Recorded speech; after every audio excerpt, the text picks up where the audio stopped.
बिस्मिल्लाहिर्रहमानिर्रहीम। अस्सलाम वालेकुम नाज़रीन, मैं अहमद फ़वाद हूँ। आप यूट्यूब चैनल देख रहे हैं। नाज़रीन, 4 इंपॉर्टेंट खबरें आज की व्लॉग में आपके साथ शेयर करनी है। सबसे पहली और बड़ी ब्रेकिंग न्यूज़ तो ये है कि काबीना का इजलास तलब कर लिया गया है मुंतखब वज़ीर-ए-आज़म शहबाज शरीफ की जानिब से। और मकसद क्या है कि पाकिस्तान तहरीक इंसाफ पर पाबंदी लगाई जानी है। अच्छा, एक चीज़ तो वाज़े तौर पर ये जो शरीफ ख़ानदान है, इसमें अब क्लियरिटी आ चुकी है कि इमरान खान का ये कुछ भी नहीं बिगाड़ सकते। और अगर इमरान खान बाहर आया, पाकिस्तान तहरीक इंसाफ अगर असम्बली में आई, तो फिर एक ही चीज़ होगी और वो ये कि हमारी हुकूमत का ख़ात्मा होगा। और इस वक्त मरीम नवाज़ को भी अपनी जो पंजाब हुकूमत है उसका ख़ात्मा नज़र आ रहा है।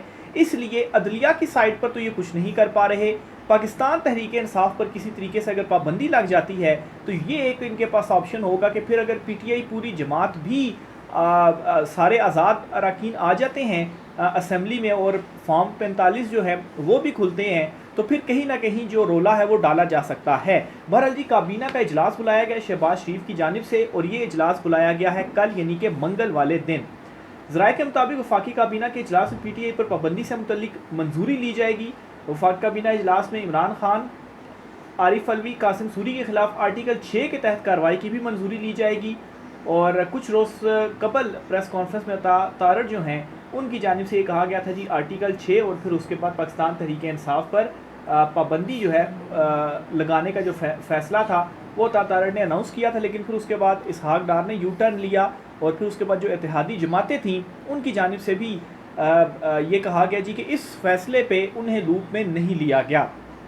एक तरफ तो शहबाज शरीफ की जानिब से काबीना का इजलास बुलाकर ये फैसला किया गया है, लेकिन दूसरी तरफ क्या हुआ है कि जो पीपल्स पार्टी है इन्हें अभी तक मनाने में ये हुकूमत नाकाम रही है। बल्कि मैं कहूँगा कि जो ताकतवर हल्के हैं वो नाकाम रहे हैं, क्योंकि शहबाज शरीफ भी जिस डायरेक्शन के ऊपर ये सारे मामलात कर रहे हैं वो भी सबको मालूम है। अभी तक कोई ऐसी मीटिंग नहीं हुई पीपल्स पार्टी के साथ जिसमें ये तय हुआ हो कि ठीक है जी, हम PTI पर पाबंदी लगाने की जो मंजूरी है वो दे रहे हैं। असल मामला तो जाएगा सुप्रीम कोर्ट में। हतमी अगर PTI पर पाबंदी लगी तो वो सुप्रीम कोर्ट ऑफ पाकिस्तान से लगेगी, लेकिन ये अपनी तरफ से जो सारे हरबे हैं वो ज़रूर अपनाएंगे। बहरहाल पीपल्स पार्टी के गवर्नर पंजाब जो हैं उन्होंने ये बयान दिया है और ये कहा है जी कि पीपल्स पार्टी पर पाबंदी की जो मुखालफत है वो हम करते हैं।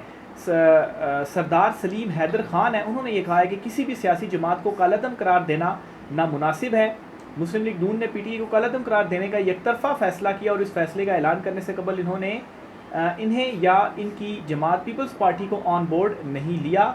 PTI पर पाबंदी का मामला PPP की सेंट्रल एग्जीक्यूटिव कमेटी के इजलास में उठाया जाएगा और PTI पर मुमकिन पाबंदी की हिमायत करने या पार्लियामेंट में इसकी मुखालफत करने का फैसला मुकम्मल बातचीत के बाद किया जाएगा। लेकिन फ़िलहाल इसकी जो मुखालफत है वो हम कर रहे हैं। देखें जी, वो कहते हैं ना कि जब इंसान फ्रस्ट्रेटेड हो और उसका जहन बिल्कुल भी काम ना कर रहा हो तो फिर इसी किस्म की जो चीज़ें हैं वो करता है कि इस वक्त नून लीग का बस एक ही मकसद है, किसी तरीके से इमरान खान का जो नाम है इसे मिटा दिया जाए, PTI को बाहर रखा जाए। इनकी बका इस वक्त इसी में है कि पाकिस्तान तहरीक इंसाफ की वापसी ना हो।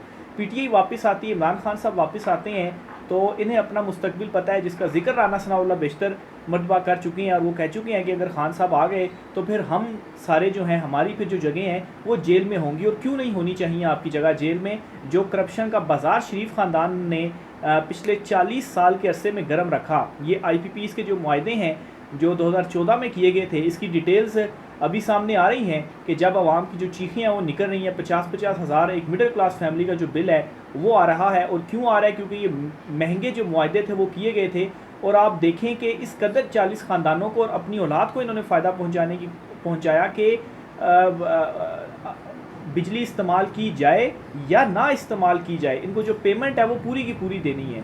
यानी कि जो IPPs हैं इनमें 50% कैपेसिटी पर भी ये काम नहीं कर रहे, लेकिन पेमेंट जो है वो इनको अरबों रुपये पूरी दी जा रही है और 3 गुना जो पेमेंट है इनको दी जा रही है। हालांकि जो बिजली इस्तेमाल की जा रही है वो तकरीबन 30-35% है और पेमेंट 100% दी जा रही है। तो ये इनके मुआहदे हैं और ज़ाहिर सी बात है इन्होंने अपने फैमिली को और जिन 40 कंपनीज़ को नवाजने की कोशिश की है तो बैक एंड पे कोई ना कोई इनकी अपनी सेटलमेंट भी हो सकती है। और वो जो पैसा इनको उन कंपनीज़ को ये मुफ्त का दे रहे हैं आवाम की जेबों से निकाल कर, उसमें इनकी भी कोई सेटलमेंट होगी कि इतना पैसा हमें भी दिया जाएगा। वैसे ही तो ये नहीं दे रहे और ऊपर से ये कह रहे हैं जी कि अगर हमने मुआहदे की खिलाफ वर्जी की तो वो आलमी अदालतों में चले जाएंगे। अब आप ज़रा थोड़ा सा इमेजिन करें कि नवाज़ शरीफ का कोई फ्रंट मैन और शहबाज शरीफ का जो साहबजादा है सलमान शहबाज, क्या ये दोनों अपने ही वालिद के ख़िलाफ़ या अपनी ही हुकूमत के ख़िलाफ़ ये या अपने ही ख़ानदान के ख़िलाफ़ ये जाएंगे आलमी अदालतों में कि ये हमें जो पेमेंट्स हैं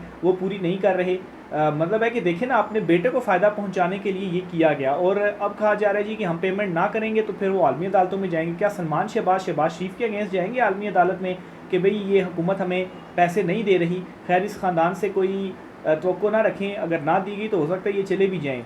ये इनको इस कदर जो है वो मतलब है कि क्या मुनाफ़िक़त भरी हुई है इनके अंदर। तो बहरहाल ये तमाम तर चीज़ें सामने आ रही हैं। उस वक्त ये कहा जाता था जी नवाज़ शरीफ के हवाले से कि अगर खाता है तो लगाता भी है, तो अब जो इसने लगाया है फिर उसका जो खमियाजा है वो भी भुगतना पड़ रहा है। दूसरी तरफ जी पाकिस्तान तहरीक इंसाफ ने 3 चीफ्स के अगेंस्ट रेफरेंस लाने का जो फैसला इकट्ठा वो कर लिया है।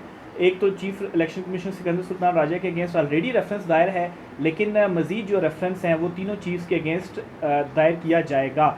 इनमें जी एक तो चीफ जस्टिस काजी फ़ाइज़ ईसा हैं, दूसरे नंबर पर chief justice Islamabad high court justice Aamir Farooq हैं और तीसरे नंबर पर chief election commissioner Sikandar Sultan Raja हैं। और इसके अलावा जो चारों सूबाई मेंबरान हैं इनके अगेंस्ट भी रेफरेंस लाने की जो तैयारियाँ हैं वो पाकिस्तान तहरीक इंसाफ कर रही है। ये जो बात की जा रही है ना कि नए इंतखाबात होंगे, असम्बलियाँ टूटेंगी, हुकूमत गिरेगी, तो वो इसी सूरत में होगा कि जब ये सारे के सारे अपने ओहदों पर नहीं रहेंगे, यानी कि chief justice supreme court, chief justice high court और सिकंदर सुल्तान राजा, तो इनके होते हुए अगर कोई ये समझता है कि इमरान खान मानेंगे कि ठीक है जी नए इंतखाबात करवाए जाएँ, क्योंकि मैसेजेस तो यही भेजे जा रहे हैं ना कि बस ये असम्बलियाँ वैसे ही ख़त्म हो जाएंगी। फॉर्म 45 का चूँकि मामला अदलिया में खुल चुका है और अदलिया पीछे नहीं हट रही, तो खान से फिर डील की भी कोशिश है। तो खान कहता है कि इनके होते हुए तो फिर इलेक्शन नहीं होंगे, इनके होते हुए कैसे इलेक्शन हो जाएंगे। चीफ जस्टिस काजी फ़ाइज़ ईसा का जो किरदार है वो सबके सामने, अभी कितने केसेस PTI के पेंडिंग है, कितनी अपीलें हैं, कितनी सानी दरखास्तें हैं, लेकिन काजी साहब जो है वो मखसूस नशिस्तों का मामला लेकर बैठे हुए हैं और कह रहे हैं कि अगर ये समात के लिए मुकर्रर ना हुई तो ये नाइंसाफ़ी होगी। तो जो दूसरी तरफ नाइंसाफ़ियाँ PTI के साथ हो रही हैं उस पर तो काजी साहब बिल्कुल मुकम्मल तौर पर खामोश हैं। तो बज़ाहिर काजी साहब की अपनी एक्सटेंशन का मामला जुड़ा है, वो चाहते हैं कि उनको एक्सटेंशन मिले, लेकिन उनको अब एक्सटेंशन नहीं मिल रही, अदलिया चूँकि डट गई है, तो फिर इस वजह से इस तरह की जो बातें हैं काजी साहब की जानिब से वो भी सामने आ रही हैं। तो 3 चीफ्स के अगेंस्ट ये रेफरेंस लाने जा रहे हैं और बैरिस्टर गोहर को बैरिस्टर अली ज़फ़र जो हैं उनको ये जो रिस्पॉन्सिबिलिटी है वो सौंपी गई है कि वो ये जो रेफरेंस है वो लेकर आएंगे। आगे चलते हुए जी एक और बड़ी ख़बर है वो आपके साथ मैं शेयर करता चलूँ जी, और वो ये है कि Sikandar Sultan Raja chief election commissioner अभी तक जी फ़ैसले के ऊपर इम्प्लीमेंट नहीं किया जा रहा। सुप्रीम कोर्ट ऑफ पाकिस्तान का जो फ़ैसला है, आज कोई तकरीबन 10 दिन हो गए हैं मखसूस नशिस्तों के केस के फ़ैसले को आए हुए, लेकिन अभी तक इलेक्शन की जानिब से कोई इसके ऊपर बस ये कर दिया गया जी कि सख्त स्क्रूटनी की जाए 41 जो PTI के आज़ाद उम्मीदवार हैं। अब 15 दिनों के अंदर तो मखसूस नशिस्तें PTI को देनी थी, तो आज 10 दिन गुजर चुके हैं, तो भरपूर कोशिश है कि मामलात को डिले किया जाए। और मुझे तो ये भी लग रहा है कि ये जो नज़रसानी में गए हैं या इलेक्शन कमीशन बिल्कुल लास्ट मोमेंट पर जाकर कुछ ना कुछ चीज़ निकाल कर सुप्रीम कोर्ट में चला जाएगा कि ये चीज़ इस फैसले में ऐसी है कि ये आगे मसाइल होंगे, तो इसको देखा जाए, अभी फ़ैसले के ऊपर इम्प्लीमेंट नहीं किया जा सकता, तो इस किस्म के जो हरमे हैं वो ज़रूर अपनाए जाएंगे। लेकिन सिकंदर सुल्तान राजा साहब ने जितनी आइनी खिलाफ वर्जियाँ करनी थी वो कर ली हैं। 90 दिन में आपने इलेक्शन नहीं करवाए, पूरा ये जो रिग्ड इलेक्शन था मुबैना तौर पर, बल्कि इस पर तो आलमी इदारों की रिपोर्ट्स हैं जिस तरह से इन इंतखाबात में धांधली हुई, तो सिकंदर सुल्तान राजा साहब ज़ाहिर सी बात है वही हेड कर रहे थे, तो आपकी सरबराही में जो सहूलतकारी बज़ाहिर हुई है, तो अब मज़ीद आलमी खिलाफ वर्जियाँ नहीं होंगी, तो अब आपकी भी छुट्टी होगी। और अगर सुप्रीम कोर्ट के अहकामात ना मानेंगे, या मैं समझता हूँ जी कि अगर इस तरह से जो बदमाशी है वो की गई है, तो फिर आर्टिकल 6 का मामला खुलेगा जो आप PTI के अगेंस्ट लाने जा रही है ना, तो असल में फिर आर्टिकल 6 का जो मामला है वो आपके अगेंस्ट खुलेगा। आगे चलते हुए जी एक और बड़ी ख़बर है वो भी आपके साथ शेयर करता चलूँ जी। इस्लामाबाद हाई कोर्ट के चीफ जस्टिस आमिर फ़ारूक साहब की जानिब से कुछ आम रिमार्क्स दिए गए हैं पाकिस्तान तहरीक इंसाफ के जलसे की इजाज़त देने से मुतलिक एक केस में। चीफ जस्टिस आमिर फ़ारूक साहब कहते हैं कि पूरे मुल्क में सियासी सरगर्मियाँ हो रही हैं, तो PTI को जलसे की इजाज़त क्यों नहीं दी जा रही। तो ये जी उन्होंने सवाल पूछा है। मेरे ख़्याल से जो काजी हैं इस्लामाबाद हाई कोर्ट के, वो भी अब ये मान गए हैं कि पाकिस्तान तहरीक इंसाफ के ख़िलाफ़ जो कुछ हो रहा है, बल्कि मालूमात तो पहले से ही उनकी पास होंगी माने वो पहले भी होंगे, लेकिन आज पहली मरतबा ये जो इजहार है वो किया गया है कि पूरे मुल्क में सियासी एक्टिविटीज़ हो रही हैं, लेकिन सिर्फ़ और सिर्फ पीटीआई को क्यों रोका जा रहा है। आप देखें ना कि इस्लामाबाद हाई कोर्ट ने ही पहले इजाज़त दी थी पाकिस्तान तहरीक इंसाफ को कि वो जो जलसा है वो कर सकते हैं, और इस्लामाबाद में जलसे का मकाम तरनोल जो था वो भी तय हो गया था, और बिल्कुल लास्ट मोमेंट पर जाकर एनओसी जो था पीटीआई का वो कैंसिल कर दिया गया, और फिर उसके बाद पाकिस्तान तहरीक इंसाफ ने जो अपना जलसा था वो भी कैंसिल कर दिया। तो अब पाकिस्तान तहरीक इंसाफ मज़ीद जलसा करना चाह रही है, इसके लिए वो इस्लामाबाद हाई कोर्ट से उन्होंने रुजू किया हुआ है और केस की समाअत हुई है। चीफ जस्टिस आमिर फारूक साहब मज़ीद ये कहते हैं कि लॉ एंड आर्डर की सूरत हाल है, लेकिन मुल्क में दीगर एक्टिविटीज़ भी तो चल रही हैं, क्या 14 अगस्त नहीं मना रहे? एक जलसा करना है तो इसमें क्या गलत है? सियासी जलसा इनका हक है। तो ये चीफ जस्टिस काजी फैज़ ईसा आमिर फारूक साहब भी मान गए हैं। मज़ीद वो कहते हैं कि पीटीआई की जलसे की इजाज़त ना मिलने के ख़िलाफ़ दरख्वास्त पर समाअत की। शुएब शाहीन अदालत में पेश हुए, उन्होंने बताया कि टीएलपी वाले आए तो 4 दिन सड़कें बंद रहीं, लेकिन कोई मुकदमा या कोई कुछ नहीं कहा गया। हम ये नहीं कह रहे कि इनके खिलाफ मुकदमा करें, बल्कि हम कह रहे हैं कि हमारा हक है। कमिश्नर ने कहा हाई कोर्ट ऑर्डर करेगी तो वही देखेंगे। चीफ जस्टिस आमिर फारूक ने इस्तफसार किया, शुएब शाहीन साहब कोई बात नहीं बन रही। इस पर वकील पीटीआई ने जवाब दिया कि नहीं सर, चीफ कमिश्नर कहते हैं मैंने अपना ऑर्डर कर दिया है, अब हाई कोर्ट ऑर्डर करेगी तो देखेंगे। तहरीक लब्बैक वाले तो मुहर्रम के दौरान ही बगैर इजाज़त फैज़ाबाद पर आकर बैठ गए थे, उनके खिलाफ तो कोई एफआईआर भी दर्ज नहीं की गई। इस पर चीफ जस्टिस ने रिमार्क्स दिए कि चीफ जस्टिस ऑफ पाकिस्तान का फैज़ाबाद धरने से मुतल्लिक फ़ैसला आज भी मौजूद है।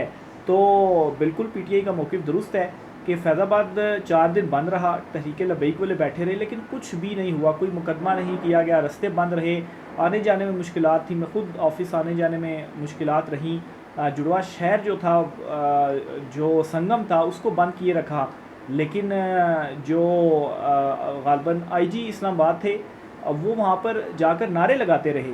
और पीटीआई एक सियासी जलसा करना चाह रही है, और वो किसी सड़क पर नहीं करना चाह रही, वो किसी मकाम पर, किसी ग्राउंड पर करना चाह रही है, या परेड ग्राउंड के अंदर वो करेगी या F9 पार्क के अंदर करेगी। इवन के इस्लामाबाद से जो मेन इस्लामाबाद है उससे कई दूर तरनोल के मकाम पर कहा गया, तो वहाँ पर भी इजाज़त नहीं दी जा रही। और डीसी इस्लामाबाद आप देखें वो कहते हैं जी कि हमने अपना ऑर्डर कर दिया, अब इस्लामाबाद हाई कोर्ट अपना ऑर्डर करे। अब हाई कोर्ट अब ऑर्डर कर भी दे तो फिर उसके बाद बिल्कुल आखिरी मोमेंट पर जाके आपने एनओसी जो है वो कैंसिल कर देना है। तो बहरहाल देखिए अब पाकिस्तान तहरीक इंसाफ की क्या जो हिकमत अमली है वो रहती है, लेकिन ये कुछ इस वक्त हो रहा है। इस्लामाबाद पुलिस ने बैरिस्टर गोहर और रऊफ़ हसन को गिरफ़्तार कर लिया है। मेरे ख्याल से सबसे बड़ी गिरफ़्तारियाँ हैं ये पाकिस्तान तहरीक इंसाफ के लिए। हुकूमत ने देख लिया है कि एक तो वक्त कम है, ये सिर्फ़ और सिर्फ 3 महीने इस वक्त उनके पास रह गए हैं, इसलिए जितना ज़ोर लगाया जा सकता है इमरान खान को तोड़ने के लिए वो लगाया जाए। लेकिन इमरान खान के मौक़िफ़ जो था उसमें ये ज़रा सा भी इमरान खान को पीछे नहीं धकेल सके, ये इस वक्त इनकी हालत है। और मेरे ख्याल से इनकी फ्रस्ट्रेशन की भी जो रीज़न है वो यही है। पुलिस अपने साथ तमाम रिकॉर्ड भी लेकर गई है। एसएसपी हसन जहांगीर भट्टो की क़यादत में पुलिस की भारी नफरी ने इस्लामाबाद में पाकिस्तान तहरीक इंसाफ के सेक्रेटेरिएट पर छापा मारा और सेक्रेटेरिएट को घेरे में ले लिया। और इस दौरान जो है वो पुलिस एहलकार भी उनके साथ मौजूद थी। पीटीआई रहनुमा बैरिस्टर गोहर अली ख़ान और सेक्रेटरी इत्तलात रऊफ़ हसन को गिरफ़्तार करके अपने हमरा ले गई है। पुलिस ने सेक्रेटेरिएट से कंप्यूटर समेत दीगर सामान भी कब्ज़े में ले लिया। पुलिस ने अपने साथ तमाम रिकॉर्ड जो है वो भी ले गई है। पुलिस ने इस मौके पर पीटीआई के सेंट्रल सेक्रेटेरिएट को घेरे में लिए रखा। पुलिस ने पीटीआई सेक्रेटेरिएट को जाने वाले तमाम रास्तों को मुकम्मल तौर पर सील कर दिया, जिसको जहां से किसी को भी जाने की जो इजाज़त थी वो नहीं दी गई। और ये पीटीआई के 2 इंपॉर्टेंट रहनुमा थे, यही बोल रहे थे। रऊफ़ हसन साहब जिस तरीके से गुफ्तगू कर रहे थे, उनके ऊपर अटैक भी हुआ, शायद उनके लिए ये एक वार्निंग थी, लेकिन इन दोनों को अब जो गिरफ़्तार है वो कर लिया गया है। तो ये जी इस वक्त सूरत हाल है, ये इस वक्त इनका डर का आलम है। और इमरान खान साहब ने कहा है कि अंधेरा जितना गहरा हो या जो अंधेरी रात है वो जितनी गहरी हो, इसका मतलब ये है कि जो सूरज है वो बहुत जल्द निकलने वाला है। और वाकई सूरज बहुत जल्द निकलने वाला है। 3 महीने का टाइम है, यानी कि चीफ जस्टिस काजी फैज़ ईसा साहब की रिटायरमेंट तक का आप कह दें। इस 3 महीनों में आप देखेंगे कि ये जुल्म और जबर और फस्तायत के मज़ीद रिकॉर्ड तोड़ेंगे, लेकिन इन 3 महीनों के अंदर आपको बहुत जो चेंजिंग्स हैं वो भी नज़र आएंगी। और 3 महीनों के बाद आप देखेंगे तो 360 डिग्री जो चीज़ें हैं वो तब्दील हो चुकी होंगी। राय का साथ कीजिएगा। आज के व्लॉग से इतना ही, इजाज़त दीजिए, अल्लाह हाफ़िज़।